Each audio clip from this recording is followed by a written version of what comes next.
Oh, hey, oh my gosh, we're live. Hey, everybody, my name's Harris Fellman. As some of you might know, this is the Tellman and Fellman Show, episode 22, Bente Dos, for all of the people in Spain following along. Anyway, please welcome my host, my co-host, Tellman Knudsen. Thank you for that incredible tee up, Harris. Doesn't always work out. and we have a very, very, very, very, very special guest today. None other than the living legend, Old Man Casey, aka Shawn Casey. I know you're going to read the bio here in a minute, Harris, but like honestly, Shawn's awesome. The very first ebook that I ever purchased and read, I was in college because I was trying to figure out how to sell salsa on the internet, and it was Mining Gold on the Internet by Shawn Casey. So I'll pass it over to Harris. All right, well, Shawn Casey isn't just an internet marketing expert. He's a true leader in the internet marketing space. His work predates many of the other OGs that we've spoken with, and he's actually been a mentor to many of them that we've talked to, and many others who've gone on to shape the industry. With over 20 years of experience, he's known for his expertise in affiliate marketing, traffic generation, and building powerful sales funnels. Shawn's competitive drive is legendary. His most prized launch win was a freaking Ferrari. Vroom. I don't know if they vroom. Vroom, vroom. I don't know. That sounds horrible. I don't even want to do that. It wasn't written there, but I'm just having fun. Despite his massive success, this is the only time I get to have a little personality. He remains humble, which, as you can see, he's humble there with his so humble, always willing to share his knowledge and help others grow. That's something that we've certainly seen over the years. Shawn's early teachings still resonate today, which is amazing. And his positive energy and generosity make him someone that we're all proud to, that Tellman and I, at least, are all proud to call a friend. And not only a friend, but we also, as Tellman just said, call him Old Man Casey with love, but not because he's old now. We called him Old Man Casey 20 years ago. He's always been old, but look at the guy. He looks younger than us now. This is incredible. Welcome to the Tellman and Fellman Show, Shawn Casey. Thank you. Thank you for that rousing introduction. And just so everyone is clear, Tellman and I were partners in winning the Ferrari. And then some other things, and in a list building club, surprised. and yeah. And how were you guys partners on that? Was it just the two of you, or was it some sort of multiple? No, it was the two of us. Tellman and I used to own some products together, and the list building club membership, and a bunch of other things that we did together. And so we were partners and put our efforts together to win the Ferrari. So we built a very large list over a series of projects, but probably the most impactful one, I think, was when we launched List Pros together.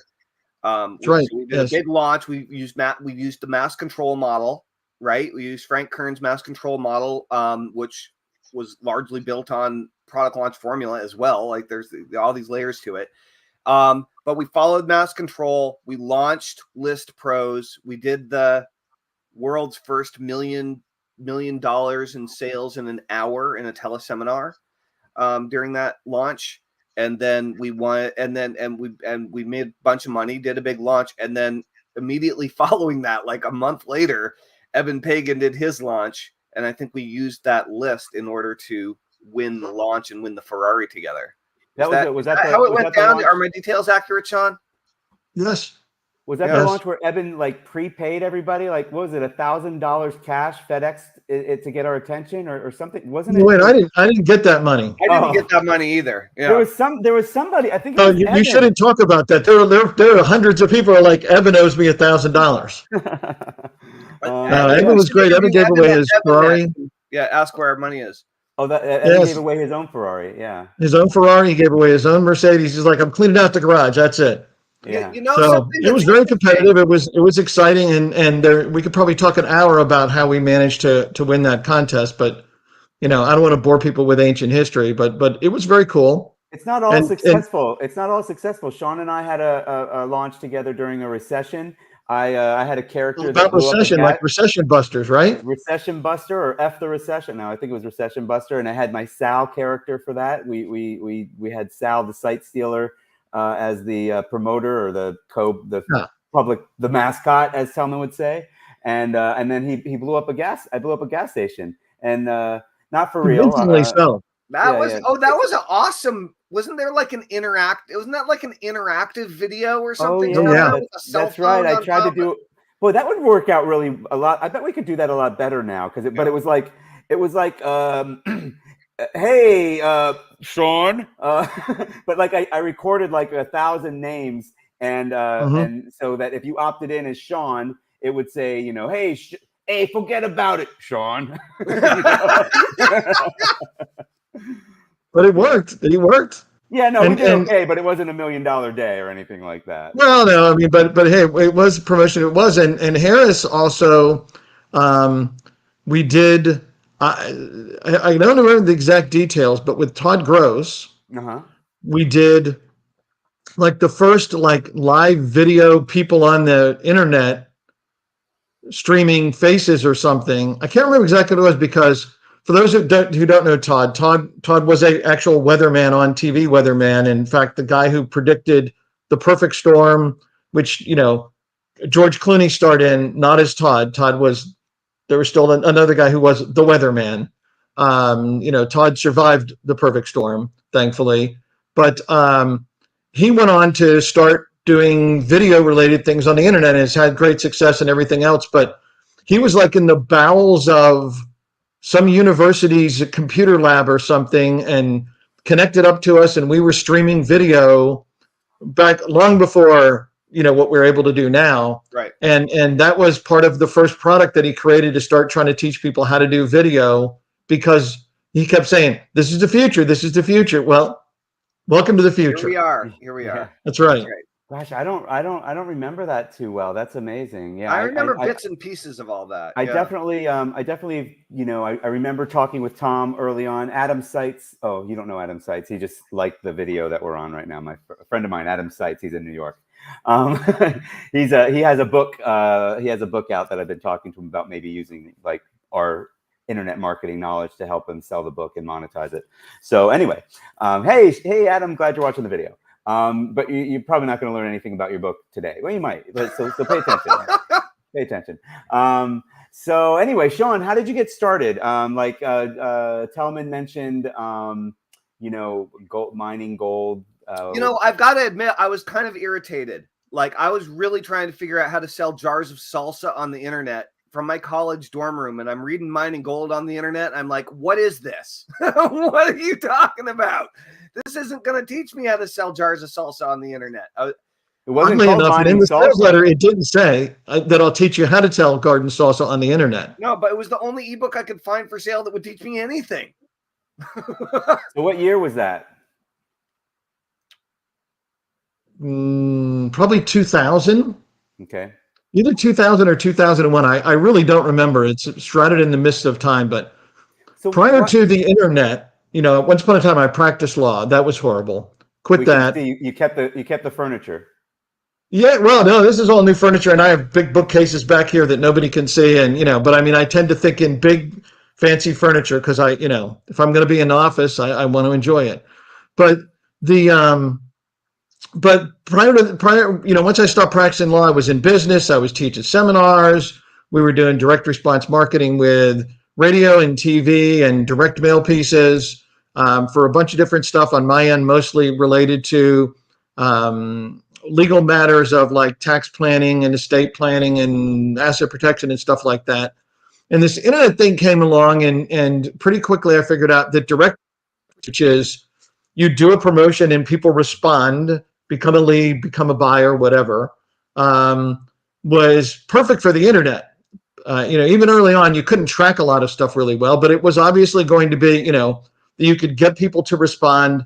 And, you know, like most marketing, it goes across different media, right? So I said, hey, this is really good. I should focus on this. And in 1999, I left the partnership and the company I was the CEO of, and to focus primarily on the internet. And, you know, then in the early days, wasn't selling my own product. I was really generating leads, you know, what would become known as co-registration. It didn't have a name at the time, but I was generating leads through different contests we were running online, selling those leads to other companies, some of them .com future busts who had raised VC money and their job was to buy leads to build a list. If you talk to the college interns that were running those companies, said, well, what are you going to do? They're like, I don't know what we're going to do. My job is to buy leads, and we'll give you whatever, $2 for every name and email address you can get us. Because back then, you couldn't buy the big disc of all the names and email addresses. And more than one of them went bankrupt because we didn't get paid by more than one of them in the end. But we made money doing that, and I learned how to generate traffic and convert paid traffic into leads and convert free traffic into leads, and started building, was mailing people on my own email lists. Back when the email marketing worked. The email marketing is now dead. It's been dead, 18 different times now in the last 20 years. Doesn't work at all. You should never build a list. You should never send email, because that will give more room for the rest of us to build a list and send email. Of all the things that haven't died, that are supposedly dead, that may be one of the most resilient ever, right? Yeah. Some stuff has died. MySpace died. And if you ever want to read a great article, there's an article, I think it's in Forbes, about the guy who got fired because he was the losing bidder to pay $700 million for MySpace for his company. And he got fired because he failed to buy it. I don't know what they did to the guy who actually paid $700 million for MySpace. He's probably no longer with us. He probably died in a mysterious car crash. But they fired the guy who lost the bidding war for what is now probably worth $7, right? Right. So some stuff didn't stand the test of time. But, hey, list building, still with us, still works. Well, I mean, it's an important point, though. Like MySpace was one of the earliest social media platforms, right? And it's also, like all current social media platforms that I'm aware of, is privately owned, right? And right. So privately owned companies, or whatever, privately, publicly, individual companies come and go, like they rise and they fall. And technologies for communication also rise and fall. The telegraph died. Radio is still alive, but it's limping along, right? Newspaper. Well, radio. I'd say radio's become podcasts now. Radio's become radio. Yeah, that's true. You can't really say TV's dead when Netflix is streaming. Like, it's still the same. It's ultimately TV's definitely not dead. Yeah. Well, but I mean, yeah, not dead, but the old, whatever, the old only 3 networks model, and right. That you can actually pay an amount of money to reach the entire United States with just 3 networks. That's dead. There's parts of it that are dead, but the actual, I actually more think about, like, I look at everything in terms of, like, how does this compare to email, really? And, like, we've, like, right now, I think SMS is, like, if people know how to do it well, even though it costs more money and it has some more inherent risk involved, it's quite effective, and it holds up against, it seems to be holding up against email still after, maybe I'd say the last 2 or 3 years. And then, like, but there was a time when, like the I forget what it's called, but the pop-up that you can opt in, you can go to a website and they're like, oh, can we notify you? And you're like, yeah, sure. And that was actually, there was like a 6-month window where that was having its day. Like, it was doing better for me than email, but it's still the same concept. I've got permission to mail to you. And like, like Shawn's hinting at right now, everybody's saying email's dead right now. Email is definitely having trouble right now. Email's changing. It has changed. Well, actually, I want to talk about that, Shawn. So my philosophy on email is suddenly, like, really changing. Like, I was really resistant to a lot of the changes over I'm going to say the last 5 years, just to kind of, like, simplify. But, like, I'm curious, you've been in the game for a real long time. I'm guessing that you still have large lists that you mail in some capacity, yeah? Absolutely. Or at least email list, maybe not as large. I don't know what your situation is or how much you want to reveal your numbers, but I'm curious about how your emailing strategy and tactics have shifted in the last few years in order to adjust to the dramatic changes in deliverability and inboxing and all the new changes that have come into effect. What have you come up with? What have you solved? What haven't you solved? How has your own internal philosophy and way that you mail changed? Because one thing that you preached for a very long time, and that I re-preached, is the hotel theory of marketing. Whereas you have 100 rooms in your hotel. This is your thing, or at least I got this from you, right? You have a hotel, it's got 100 empty rooms, and you got however many days in the calendar month, right? You got 7 days in the week, you got 30 plus or minus days in the month, and every day that goes by where all those rooms aren't filled, that's like lost revenue. You just lost it. You can't ever get it back. It's gone. Time has passed. Like, that day is gone. It's over. Mm-hmm. And so that's every day that you don't email your list. It's just like not even trying to sell those empty rooms. You didn't even put the effort in. But broadcasting your whole list every day has kind of changed, right? Like, for a lot of us anyway. I know that used to be like my primary way of monetizing my email list, and that does not work anymore. And so I've had to start changing things. So I'm curious about what you've seen, what you've had to change, what you haven't had to change.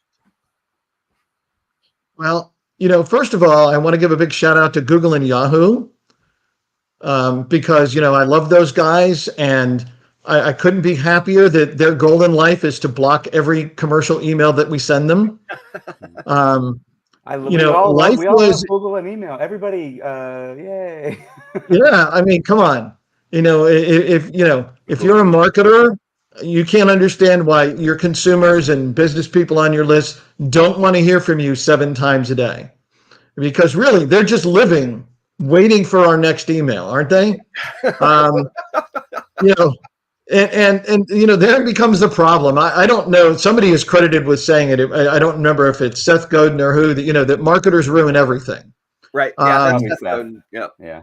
Yeah. And sometimes that's true. It things get popularized and people push things to the limit. But on the other hand, if you get people on a list, how can you not want to email them? Because Tellman correctly said, you don't email them, they don't buy. And for many owners of email lists, the hardest thing is to convince them that it's okay if somebody unsubscribes, right? Because people you say to people, send email, they're like, oh, if I send email, somebody complains or somebody unsubscribes. It's like, oh, hey, they opened the email. They're paying attention. Maybe they don't love you anymore. That's fine. Okay. We have to give Gary Vee credit for Marketers Ruin Everything. Okay, I couldn't remember which one it was. I knew it was one of those guys. I thought it was Seth Godin. Well, Google says otherwise. So yeah, and we know Google is always right. Yes. Is it Google's AI that answered that, or is it an actual search? They showed like 3 videos and a couple of quotes. Yeah. Fine. We're gonna give it. We're gonna Gary Vee and Seth Godin at the same time and have them duke it out. Wait, here, I'm Seth Godin. Hold on. Yeah, all right. There it is. There it is. But can you mail every day? Yes, you can. But it depends on what you're going to mail. It used to be that you could get people on your list and pound the crap out of them, and if they left, they left. But people would take it. Buy or die, like literally, a slogan a lot of people went by was buy or die. So it's like either open my email and buy my stuff, or it's very like aggressive. Yeah.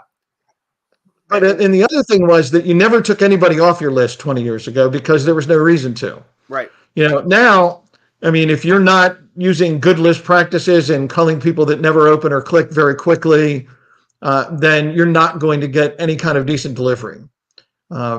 It's definitely a problem, and using aggressive language, like, hey, you can get rich without any money and any investment in any work, and click here to get your free $1 million bill. It doesn't get really good delivery. I don't know why, but I tried it. It didn't work well. You and I both use the term aggressive language for clickbait, basically. like aggressive. It works. You have to be a little more subtle with that. But one of the biggest things is that you have to take what the market gives you, right? If you watch football, which might be a good analogy for this, right? It's like, hey, if I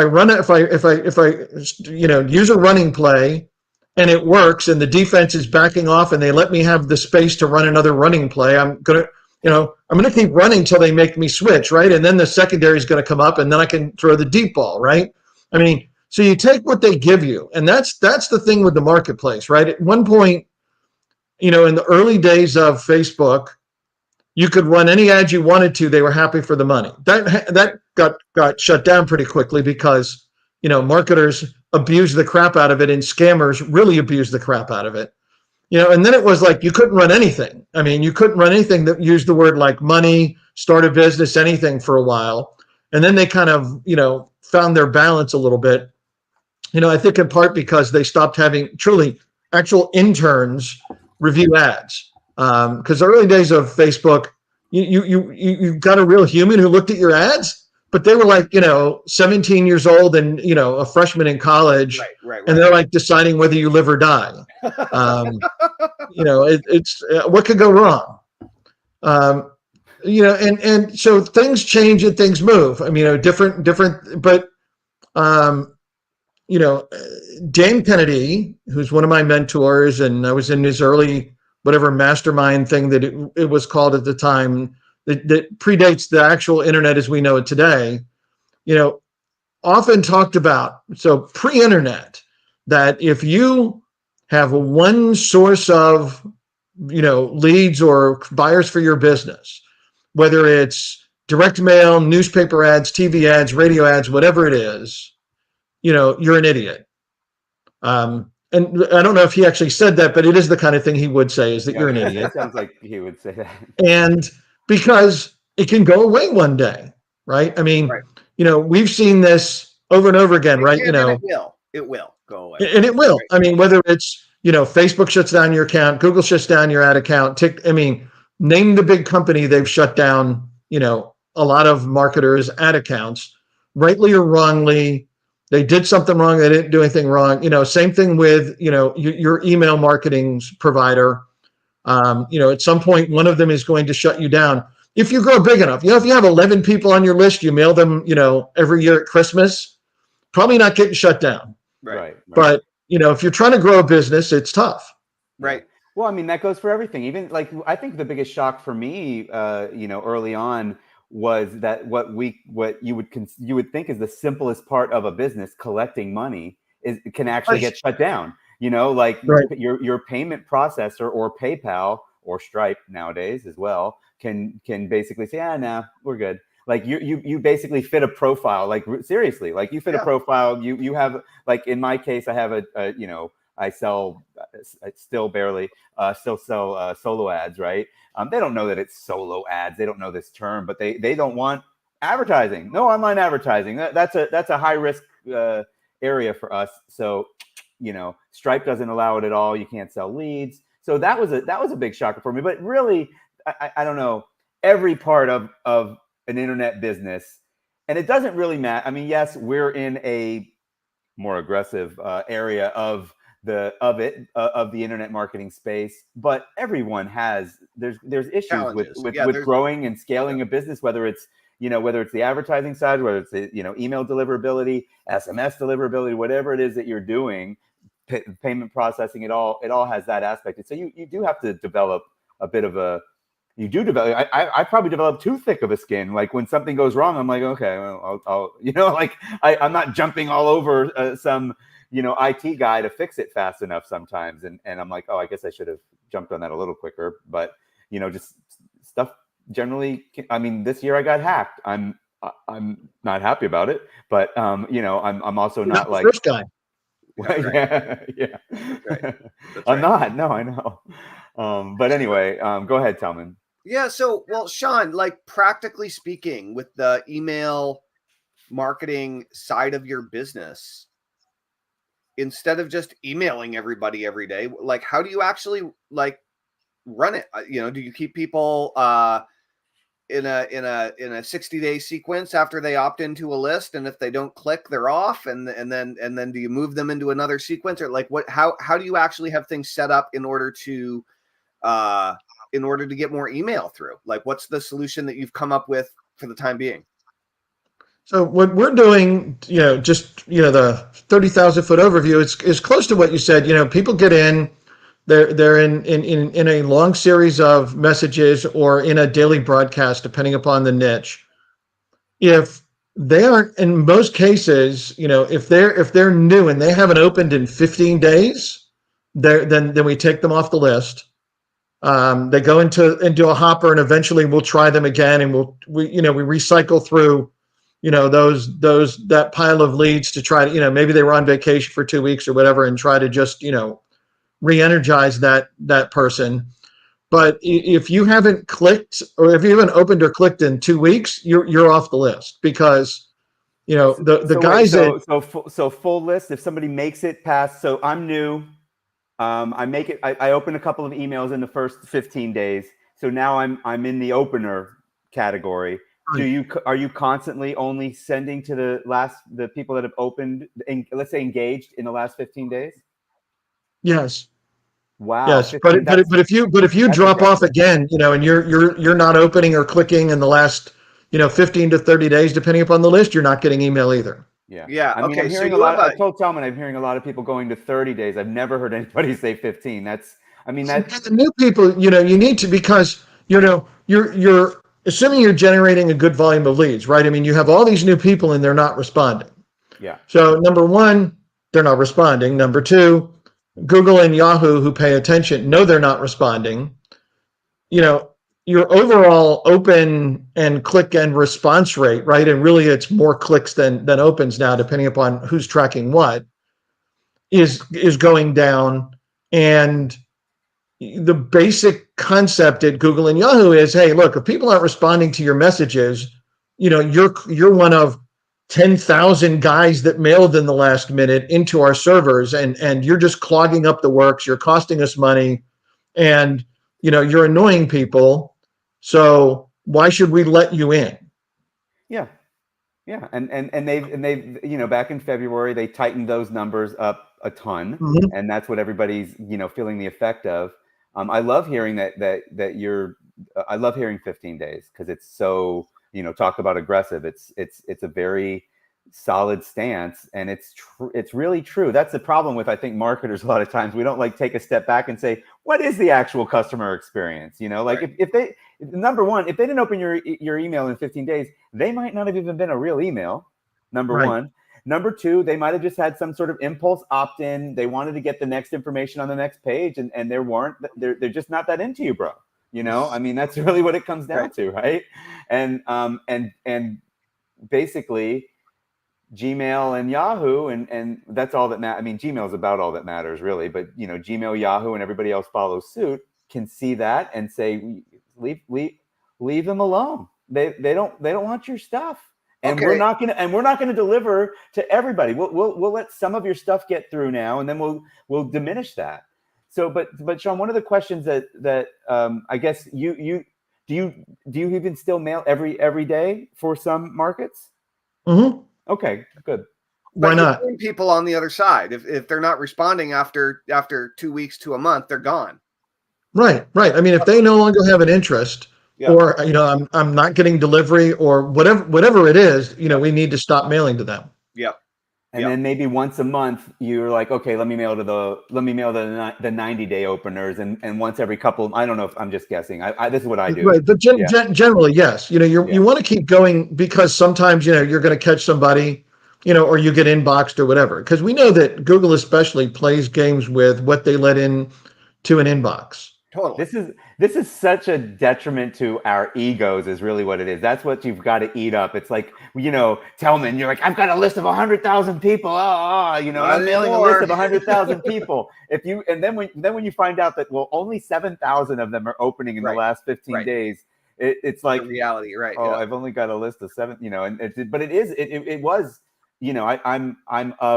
I'm closer to, with what Shawn does, obviously. I'm not saying you're not, Tellman. This sounds like a transition for you, though, because we used to get away I with was it. resistant. I really fought this for a long time, and yeah, I mean, I remember the first time I was like, okay, let me get rid of the people that haven't opened in the last 90 days, and I'm like, right, what? Right. It's like, wait, thousands of dollars of investment just walked out the door. Right. Shawn. Yeah. Okay, so. Are you using SMS? No. Okay. We're way behind the curve on this. Yep. I'm not really using SMS either, but like I'm heavily investigating like the newer tools right now. So I was curious. And then so you've been in the game for a super long time. You've created a bunch of offers over many years that have done well in numerous markets, but even just so what about the philosophy of just focusing on buyer leads and not focusing on opt-ins at all as a way of circumventing at least part of this problem? Have you given that much thought, or have you tried that to compare customer list versus opt-in list in today's email environment? I don't have data to say, one is better than the other, but part of it depends upon what your actual business model is, right? So let's self-servingly talk for a minute about increasebilling.com, which we're going to come back to. This is a great segue. Do it. What is well, it? mostly because Harris actually brought up one of the issues that we help people with bigger volume businesses manage, which is what happens when you lose your merchant account. Because if you have a bigger business, one day you are going to lose your merchant account. Right. It's whether or not you can handle it. And I'll come back to that because I want to answer Tellman's question. But, increased billing has a smaller number of customers. Our target customer does at least $1 million a year in volume, right? It's not for everybody. You have to integrate with us, but our biggest client probably adds $1 million a year to his bottom line because of the integration. So, arguably they're probably happy, right? And so that's different than if, I want to sell coaching. Because there's a whole internet marketing business of people who want to be coaches selling other people who want to be coaches, selling other people who want to be coaches, none of whom are ever actually coaching anyone who's not in the vicious cycle. And not that there aren't people who are great at coaching people, but there seems to be a lot of money being made teaching people how to do the thing they want to do. And those people, they're not generally getting $7 buyer leads on the front end, right? They're generating people on a list, trying to get them to watch a webinar, to register, to go into a funnel. Right. But if you're, following, my friend Alan Soltanic, I never know how, I can't remember how Alan's last name. I think it's Soltanic and automatic clients. We're big. So automatic clients. So, he has popularized a funnel concept, right? We're launching one right now, Shawn. Right. So, and Alan hasn't claimed to have invented anything, right? But he's popularized it at the very least and runs a great group.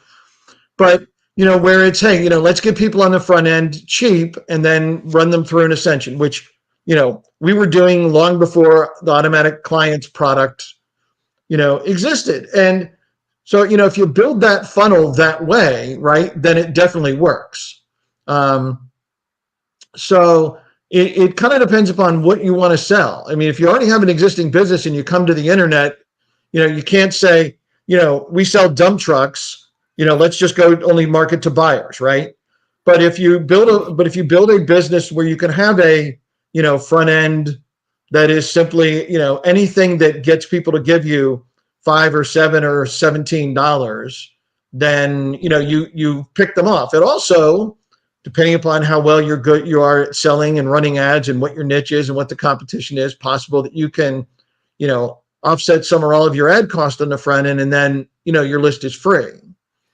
Right. But then at the end of the day, I think kind of to the crux of the question for me is, let's say Tellman and I launch our automatic clients style funnel, and we're getting a bunch of people that paid $7 to get on our list. As far as we're concerned, Gmail don't care that they paid $7. No, they're still looking at the open rate. Ultimately, we still have to basically treat them like, we have to treat the email list itself. Now, I think that they're going to be more likely to open because they paid money, but they might, their lifetime might be 15, 30 days, just like a free opt-in was. So let's talk about, but let's talk about something I can tell you real specifically that I tested a lot years ago when it should have made a difference. All right. So if you ask all the major email senders, they're going to tell you that you should get people to confirm opt-in on your list, because then A, they're really on your list, and B, now you're going to get better delivery because the people are really serious. Now, You know, a long time ago, I spent a lot of money generating a lot of leads, and we built two identical models, and the only difference was for I don't know how many, but thousands and thousands of leads was if they confirm the opt-in or not. And the response rate of the lists percentage-wise was virtually identical. So, you know, if we started with 10,000 regular leads and 20% of them confirmed, that those 2,000 people, they hit the spam complaint button, the same percentage. They opened, they clicked, everything was the same percentage they had just confirmed. So one of the greatest lies ever is that those people that confirmed would be a better lead. Right. So you're basically saying I had 10,000 people show up to my website, and 50% opted in to this funnel over to the first funnel, and the first funnel was no confirmation email. Just right. You're on the list, 5,000 people on the list. And then over here, we've got another identical everything. They did have to double opt in. First of all, 5,000 people opt in, but only 1,000 actually confirmed? Probably. Yeah, probably 20, 25% at best actually confirm. They're the same basic mindset as those other 5,000 people. And then there's just less of them. And it's just less of them behaving in the exact same way. So they're still going to have an open rate of 20%. They're still going to have a click-through rate of 3% or whatever it is. You just knocked out 80% of your potential list for no good reason. So I wonder how that might apply. Well, we know a little bit.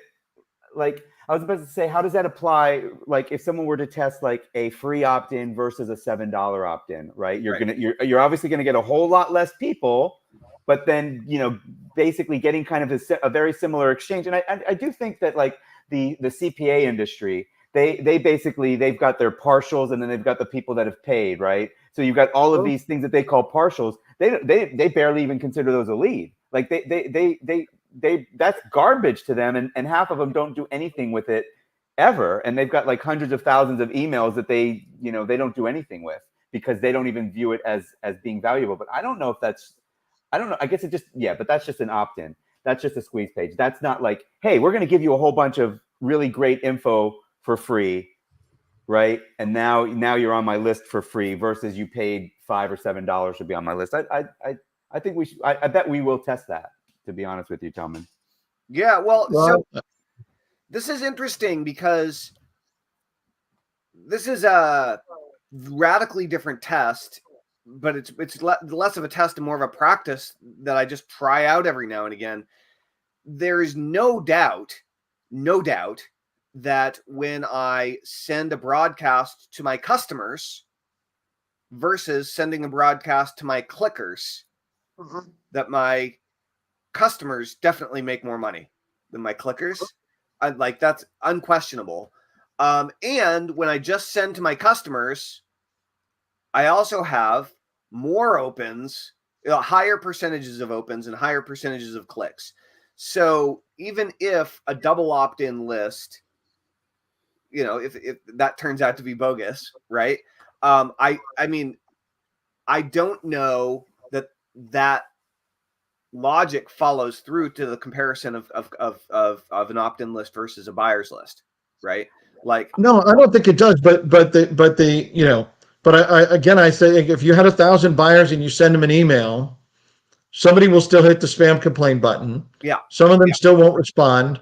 Just because it's human nature. But they are more valuable, yes, because they gave you money. And they actually know who you are because they gave you money. And they're a person who has a credit card that goes through. I mean, right? Yeah, but when you talk about your clickers, you're just they've talking also about gone into your member area, right? They've consumed your content, right? A good percentage of them, right? Some of them will have, seen your face on a video, right? I mean, it's a way different relationship than just confirmed or didn't confirm, opted in and doesn't have any idea who you are. Yeah. Right. I mean, let's face it. You sell enough stuff online, which is like 10 products, or get 10 customers. One of them will come back, a week later and say, I didn't buy this. I don't know who you are. Right. No. And you can be like, okay, wait, you live here. This is your phone number. This is this. Here's your credit card number. We shipped you the product. So my partners and I have sold over 1 million products in the survival space, right? And we will get people who come to us and say, I didn't buy this flashlight. Okay, great. Whoever bought it for you with your credit card and fake info shipped it to your house, right? You would have it. UPS delivered it. There's a picture of it on your front doorstep, right? Okay. No idea what it is. Okay. Well, then someone in your household scammed you and stole your flashlight at the same time, right? I mean, it's just human nature that people, they forget. Some people buy so much stuff online, they have no idea what they bought, and the way they pay their credit card bill is to call the credit card company and charge back half the stuff, right? Right. I mean, well, human nature. What do you mean I bought it at 2 a.m? I don't remember. That's what Ambient is for. Yeah, exactly. That's right. So you can forget what you bought. So, well, Shawn, what does increased billing do? Because that sounds. I'm glad you asked that question. Yeah. That was a smooth segue. So smooth. So we have, done my main partner, the one guy who's still my partner because we bought out our other partner. Brian Claus and I have built a lot of different things over the years, and because we have great programmers, have built software to solve a lot of problems. When we got into the survival business and the membership that went with it, we couldn't find software that did everything we wanted to do, and so we built internally software to do things. And then we found all kinds of problems we were into as we got into bigger volume that we didn't know existed till we grew the business, and stuff blew up and things we should have fixed or known or whatever. And so increased billing came out of all that with, holy crap, we need to fix this stuff because we're getting killed. And, you alluded to it, Harris, that most people who get a merchant account don't have any idea that, it could leave. One day, suddenly, without warning, you're out of business. And there's a lot of reasons for that. Sometimes it's just a guy complained. Sometimes it's that you process with Stripe or PayPal or similar, and not that those aren't great companies, but they didn't even underwrite you what you're selling before you signed up, right? I mean, they're like, hey, we're going to let you sell until we're not. Right. Because one day you hit enough volume. $50,000 a month. Yeah, this guy's doing $50,000 a month. What's he doing? Oh, no. Yeah. Well, yeah, and that's exactly the problem. Like when I first created an account with Shopify to sell survival products, who processes through Stripe. We sell knives. We put knives on the website. 24 hours later, we get an email that says our account shut down because we sell knives. I said, well, I'll take the knives off the website. They're like, it doesn't matter. We already shut you down. We're not going to open it back up again, right? Well, so as people who start businesses, the average person, which is 99.9% of people, start a business, get a way to process a credit card, and never think about it again until it's a problem. Right. Because no one has ever said you should actually pay attention to this part of your business for a lot of reasons. One reason is that if you've got a merchant account today and you process, $1 million and $1 million and $1 million, the approval rate of that merchant account is going to drop off over time. It's going to erode. And there's a lot of reasons, but just think about it this way. Over time, you've gotten customers from hundreds of different banks. And some of those customers have complained to their bank about you, and your bank and those banks, or credit union, whoever, can just be like, you know what? Those are scammers. We won't approve any order that hits that bank, right? But they don't send you a letter. Dear Harris, we're turning off. We won't let you sell to our customers. They just invisibly has happened. So, you might have started out with an approval rate where 93% of the people hit your website get approved to buy, and maybe now you're at 85%. So you lost 8%. On $1 million a year, that's $80,000 that you're not getting now, that you paid for, that you should have, that you don't get back end customers, you don't get anything, right? And sometimes it's a lot worse. We've had people that have come to us and we've analyzed what's really going on, and they're more like 50% approval rates. They just didn't know it, and they're still making money. They were profitable because they're still running ads. They're doing millions of dollars, but the way that business owners look at accounts, right? Look at your numbers. Hey, look, yesterday I collected $10,000, right? No one has thought of generally, hey, I wonder about the $4,000 that I didn't get yesterday that I should have gotten, that got declined, that shouldn't have got declined, that I have no idea why it got declined. Right. So when we built increased billing, the front end program, part of this is that you should first of all have more than one merchant account and way to process, because one day you're going to lose one. Yeah. The second thing is, without more than one, you can't compare what's happening in your transaction volume. Should I have a 7% decline rate? Well, wait, I got one account that's at 15 and one account that's at 5. Right. The 15% decline rate account is killing me. It's just, Right. I'm just losing money for no reason, and I can't look without doing that. And the engine inside of increased billing optimizes the transaction flow to push it to the mid most likely to approve it, because there's a lot of factors. But if you have a bunch of merchant accounts, if you have Stripe and Chase and Bank of America and a bunch of different things, certain merchant accounts, like certain credit card holders, better. They just get a better approval rates. And if you sell 12 people a year, it doesn't matter. If you sell 100,000 people a year, it matters a lot, because you get 5 or 10% more that you're getting through without changing anything else other than being better at processing. Right.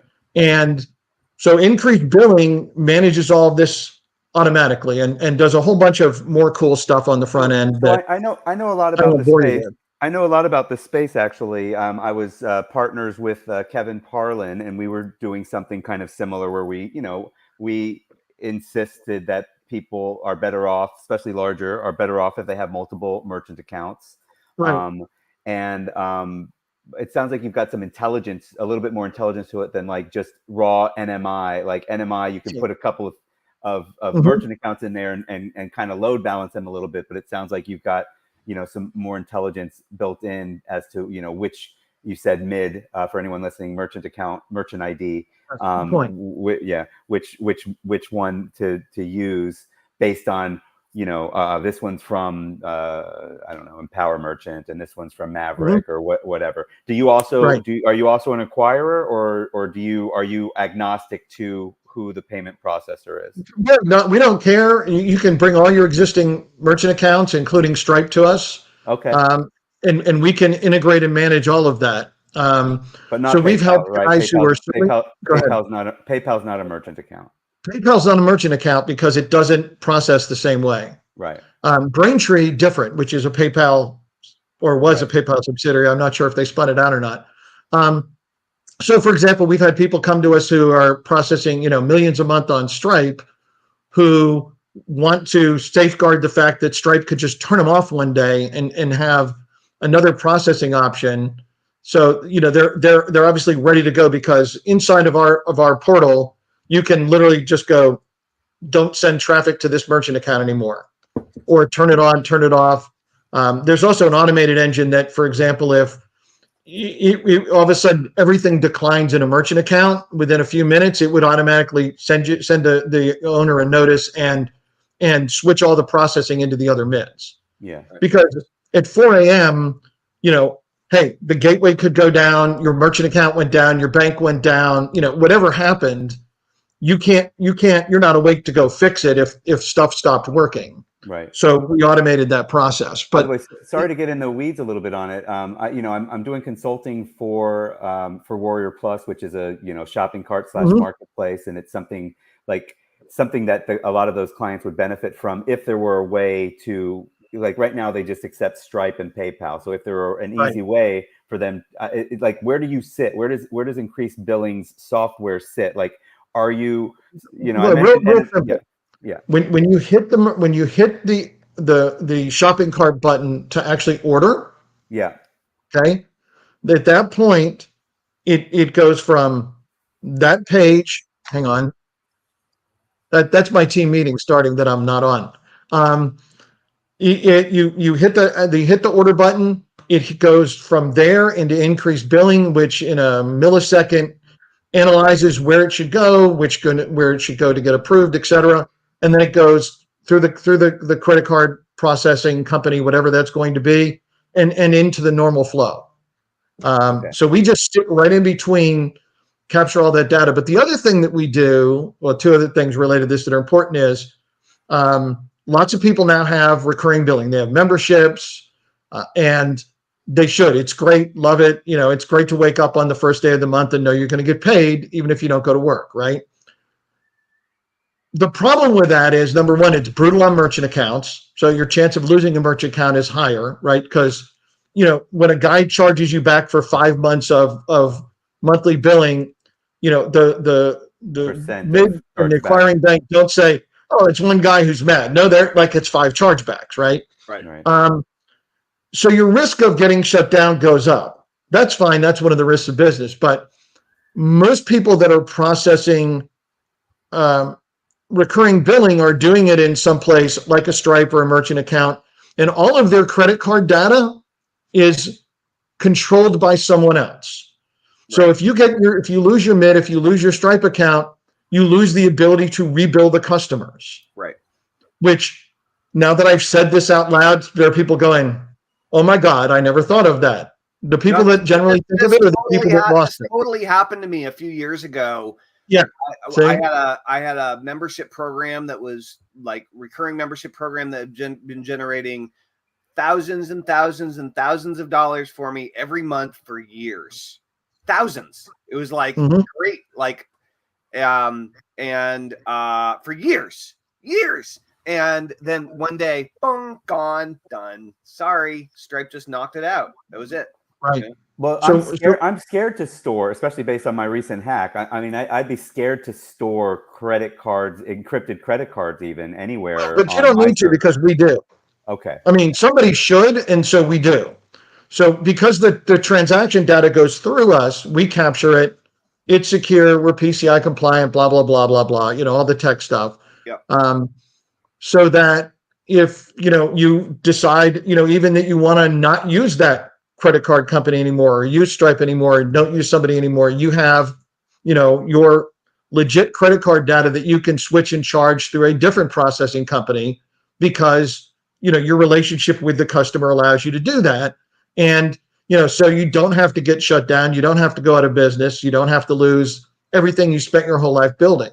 Right. And related to that is the fact that this is another thing that people who own memberships find shocking, is that they have declines on rebills. We've talked to, I can't tell you how many people are like, hey, we're billing whatever $100,000 a month, and they're like, so what's your decline rate? No, we don't have declines. Okay, you have declines.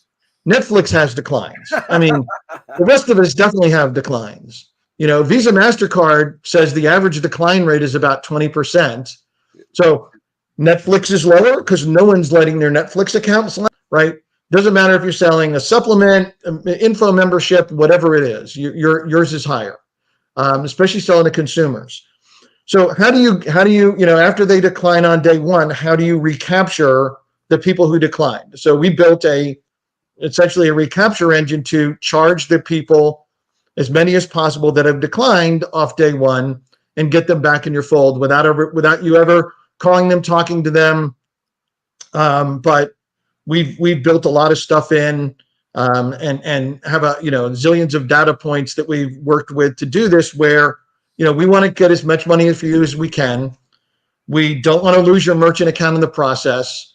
We've also talked, the answer is not keep charging everyone who declined until they one day pay.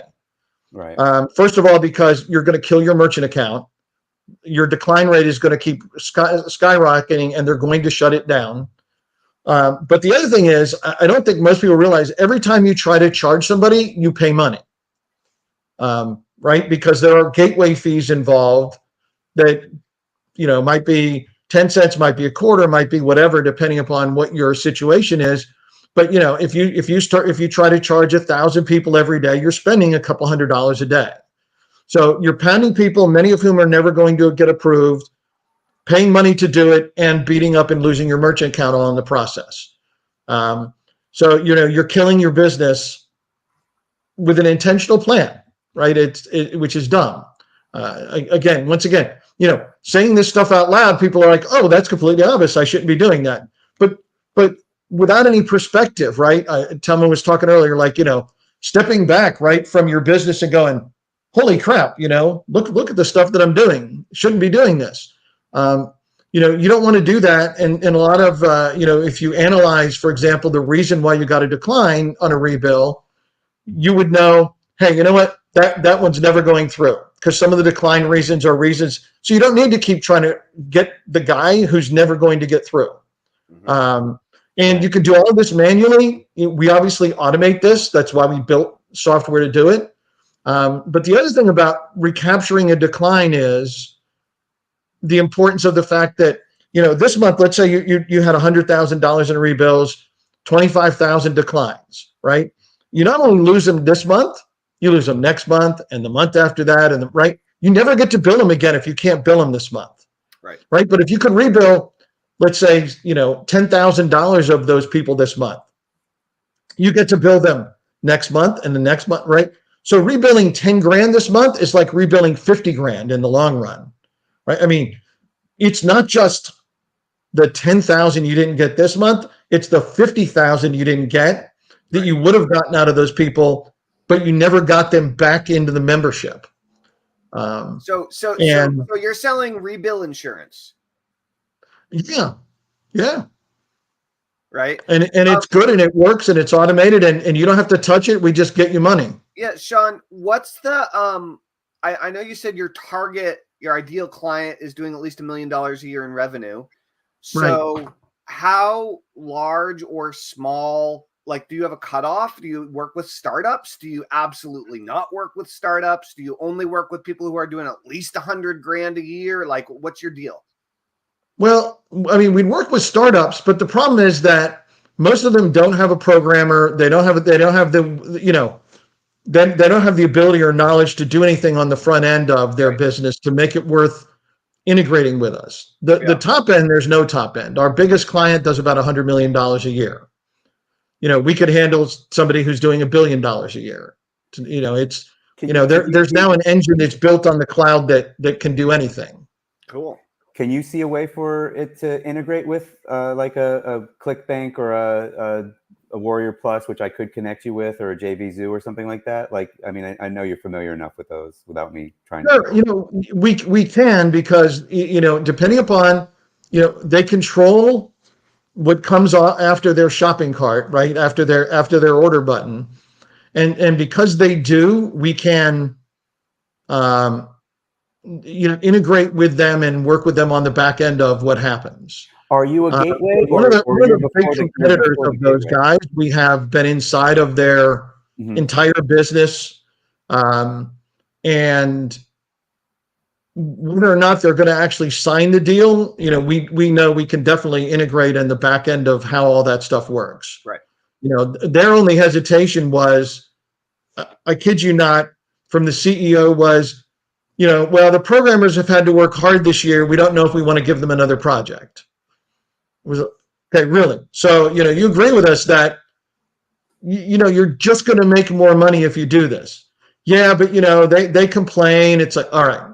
So they either need different programmers that don't complain, or they need someone who would actually run their business. That's right. Just my opinion. If I owned the business and they said people complained we're not allowed to make more money, that wouldn't exactly be what I would think was like that. That makes perfect sense. Sales prevention department. Shawn, do you have other projects? You have other businesses that are going still? I know you've done a lot with Brian. He was my partner first. You took him from me. No. You weren't tough enough. No, tough. I mean, he's brilliant. He's a great programmer and got so many ideas. Yes. My head was just spinning. You're more able to. You had more resources available to partner with him. So that I'm really I'm happy for Brian that you guys have been partners for this long. Honestly. Me too, because I've enjoyed it. He, like you said, he is brilliant. And so we have a product called Webfire that we've been selling for about 10 years, which is a suite of tools that help you generate more free traffic, get more free leads, find people that are looking for what you want to sell. It's been really cool. And over the last year, we've had a lot of AI features to it in terms of text generation and what we can produce. And we've now we have an early AI patent because we have a programmer that, just love to play around with that stuff. And our AI now will pass the human filter test. Is this connected with Webfire? Yes, it's built into Webfire. Uh-huh. So you can use it to automatically post. If you go to webfire.com, you'll see nothing about it because it's generally mostly sold on the webinars, and the sales page that's on there is for the pre-AI version there. And then we have a new product coming out. Friday will be the very first webinar that is a stock analysis software, a completely new venture for us that has come out of a programmer that has worked for us for years, who is turned into be really good at stock analysis and investment. His portfolio this year is up, I think it's 124%. I might be off slightly, but in a six-figure portfolio. I mean, it's not random. We can go back years. And because as a programmer, we worked with him over the last year to take what he does to analyze and the data that he pulls and the information that he's got and what he was doing kind of manually and with his computer skills as well. And we've now automated all of that into a portal that normal humans like us can use. We were joking as we were getting this broadcast started about how, it's like old people and tech don't go together, right?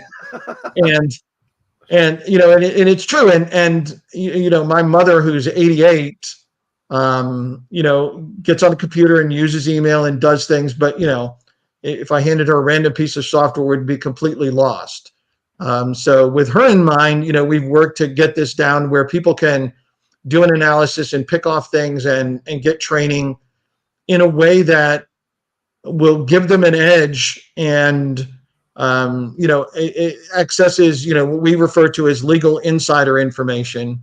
Nothing illegal about it. We're not breaking a law, but we're kind of leveling the playing field to a certain extent as to what, a big hedge fund or a big trading company is doing, because they've got people who do nothing but scour the internet, SEC filings and everything else to pull data, and they act before other people find out about it, right? I mean, if you're getting your stock investment news from the TV, we know billion-dollar companies have already acted on this and they're way ahead of you. Right. They're like, hey, you should buy Tesla. So you're watching the market maker to see when they make a move, and then you're giving an indicator to your mother so that she can, buy or sell that stock shortly after the billionaires.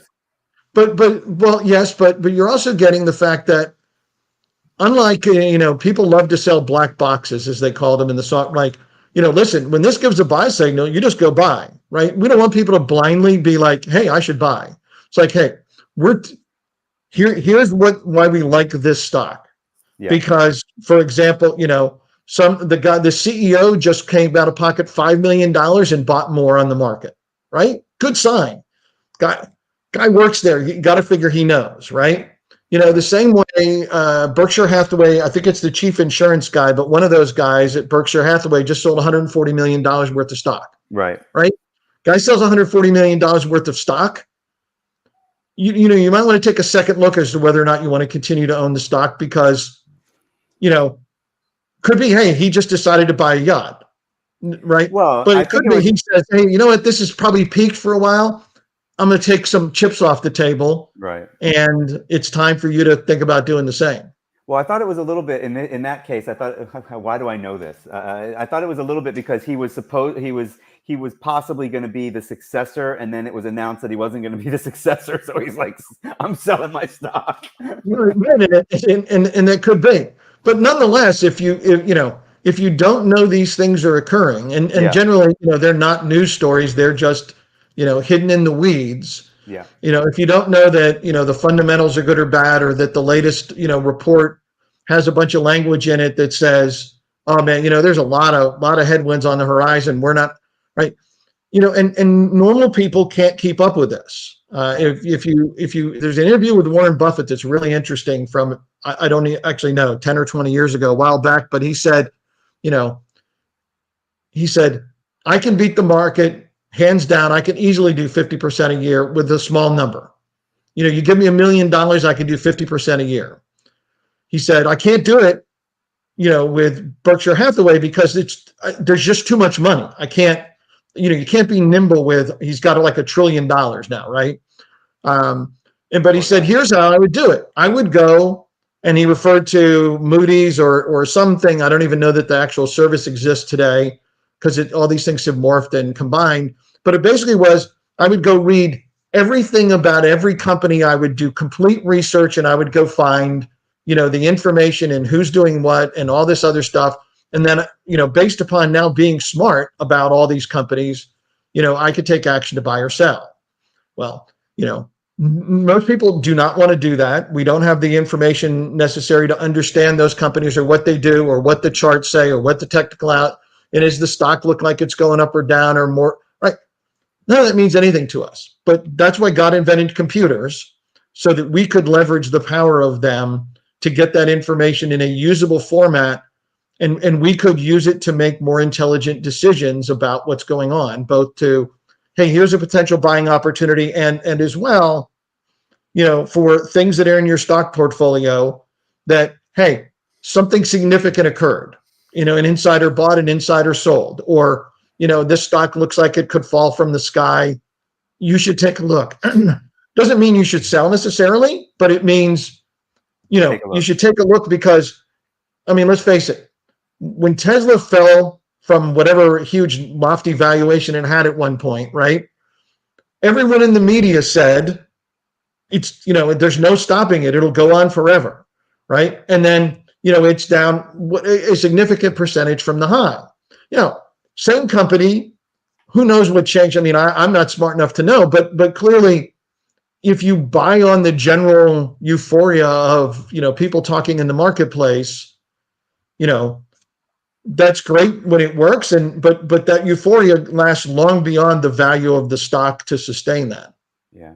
So Shawn, you said that you're going to do a webinar for that on Friday, I think.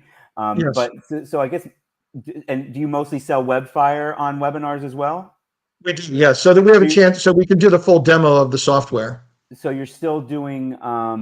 So you still do a lot. You still do a lot of webinars. You still find that people. Have you found a difference in the in the ability to get people to show up to a webinar? I guess is Absolutely. Yeah. So that's and it didn't get better. It's tougher to get people to show up on a webinar. You need a larger number of leads to get the same number of people on a webinar, or whatever, however you want to look at it. But you still find it to be an effective way to sell. It's definitely an effective way to sell, and in particular because when people will commit their time and pay attention, and attention is the biggest currency, right? Then you have a chance to explain your entire model to them and get them to pay attention. Video sales letters work, obviously. They have worked, they'll continue to work. But it used to be that you could make an epically long VSL, right? You could be 40 minutes and be amazed that people are still watching. Now you do 40 minutes, you got to have a real dedicated audience to have kept those people that long before you drop the link. Now, I'm not saying 40 minutes doesn't work and everything's different in every market, but the attention span is different and the novelty value is different.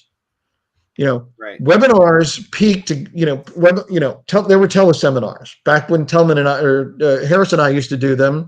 And people were so interested just in being able to be on a teleseminar that he and I did a teleseminar when we launched or relaunched or did something with the List Building Club one time. That's where Tellman. We had like, not me. Yeah. Yeah. With Tellman, but we had like 700 people on the phone one night. And in the middle of it, right before we're going to say, okay, go buy. In the middle. Yeah. Boom. Whole thing went dead. 5 minutes before the pitch. And, so we hurriedly dialed back in, and we got back like, I don't know, at least 500 of the 700 people came back so that we could sell them stuff. Like 2/3. Now today I'm going to tell you, we wouldn't have gotten 70, 80, 90% of the people to come back so we could sell them stuff. Then got webinars, and webinars used to be easy to fill, and then they weren't. And then, COVID hit and people had nothing to do, so they all came on webinars. And I think a lot of people in the last, 4 years ago were like, oh man, webinars are hot. We're going to do webinars because, everybody's stuck in their house. then everybody wasn't stuck in their house. And so that's changed.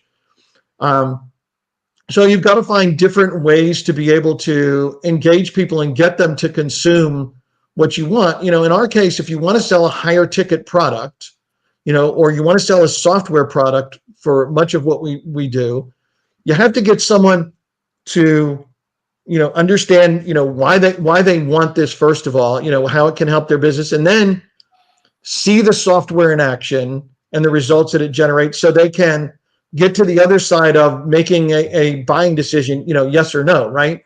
I mean, because, it's like, you go to buy a car and you walk on the lot and the guy says, hey, it's a real beauty. It's only $100,000. Do you want it? Right now, unless hey, it's a Rolls Royce. It retails for $250 and it's brand new and you should buy it. Right? You don't have any information to know. Good, bad, for me, not for me. I didn't test drive it. I didn't even see it roll down the street. I don't even know if it starts. And so, from that standpoint, it's still going to be an effective way to sell, but yes, it's harder to get people on them. And, we follow up by email, very hard to get people to watch the replay. But like many things, it has changed once again. Have you seen any glimmer of where everybody's going? Instead, is there anything novel? They're not on coming to webinars anymore. Where are they headed? Have you noticed anything? I haven't noticed anything, but I think the biggest thing is that, again, it depends on what you're selling, right? Because there really are two different ways that people, there's always new people coming into the internet marketing world, right? It's true. So again, if you're launching a new business and you're looking for a model versus, hey, we sell trading software or investment analysis software, could we just go and say, hey, listen, we're going to give you, a complete education about why you should be doing all this stuff and buy our $7 course on investments. And then when we plug them into that course, sell them into the, essentially show them the webinar on the software, right? We can do that, right? It's another way to generate a lead into that software. But for us, either way, we've got to get somebody to go through, either a long sales letter or a longish video to understand, why this is important, why it's important to invest, why, hey, if you'd invest $2,000 a year randomly, you'd be better off than not investing at all or putting $2,000 in the bank. To this is software that can help you, and here's the proof, and here's the reason why. And when you get into the software, you can actually prove everything we told you is true. It's not, it's not a magic box that comes up with random predictions. Mm-hmm. Right. Or like the early ClickBank scam. You guys remember this was a great scam. Probably great scam is not the proper term, but in the early days of ClickBank, they sold a product about that was a stock alert service where for like $47 every day they would alert you on the hot stock for the day to buy. Okay. Right, and then you buy it, and it was a pump and dump, right? But it was software, right? So you buy the software, and the software had like 20 lines of code in it, right? Because I bought it because I'm like, okay, I have to go see what this is, right? So open it up, and I don't know how to read software code, but I could read this because basically it was blah, blah, blah, blah, blah, blah, blah. Insert the part where every day they could stick in this ticker symbol that they wanted remotely, right, and be like, it's 9 a.m., buy this, right? I mean, so they were literally selling people into the pump and dump where it's like, hey, yesterday we bought this little known pink sheet stock. Today, everybody should buy it, right? And if you didn't catch on that it was a complete scam, you got killed. But they could come back the next day and be like, yeah, and you see that yesterday, that thing spiked first thing in the morning when we told you to buy it. At the end of the day, it's lower than when it started, right? But I mean, so you don't want to not understand, where your actual real money is going. You want to go gamble on, the new crypto launch with $20. Hey, have fun. It's like betting on blackjack or roulette, right? Big deal. Right? But do not take your investment nest egg and hope that you're going to strike it rich buying a lottery ticket. Right. because then you'll be one of those old poor people that can't afford $500 when an emergency comes up, and we don't want that. That's right. Yeah. Awesome, Shawn. I mean, is there a place that people can go to find out about this webinar you have coming up, or is there not a website, or what's the deal? Really, I didn't come here to promote that, so no, there isn't. Fair enough. But Fair enough. if they message me on Facebook or whatever, we'll send them a link to sign up. We're excited about it. It will be something I think people will find very impressive and very exciting. Well, And obviously, increased billing is in increasedbilling.com. That's easy. That's right. Right. I was going to say, I certainly think that for anybody that Tellman and I have reached for, increasedbilling.com is probably the best place for them to go. And if you don't know that you need it and you're selling online, you need it. So you need to go check that out and see if there's some way to engage and get integrated with increasedbilling.com. I'm certainly going to be talking to you a little bit more, Shawn, about a couple of things that I mentioned on the call, but also for my company in general. So anyway, that's it. I think we've went a little bit further on time. We appreciate you sticking around and missing your team meeting for us, Shawn. And please, genuinely, please tell Brian I said hello and that I'm happy that everything's gone so well. He doesn't live in Atlanta. He still lives up in Wisconsin, or does he live down in Atlanta? Yeah, he still lives in Madison. Yes. Okay. Cool. Right on. Awesome. Well, Shawn, thanks for jumping on with us. This has been great. And who knows, it's been fun. Maybe there'll be a webinar in the not too distant future that we are on together. Hey. Well, I've heard of those things. That's right. Yeah, we definitely would be talking to you about that if that came up. So cool, guys. Thanks so much. Thanks everybody for tuning in, and we'll see you tomorrow morning. All right. Thanks everybody. Bye. Thanks. Thanks again, Shawn. Oh, now's the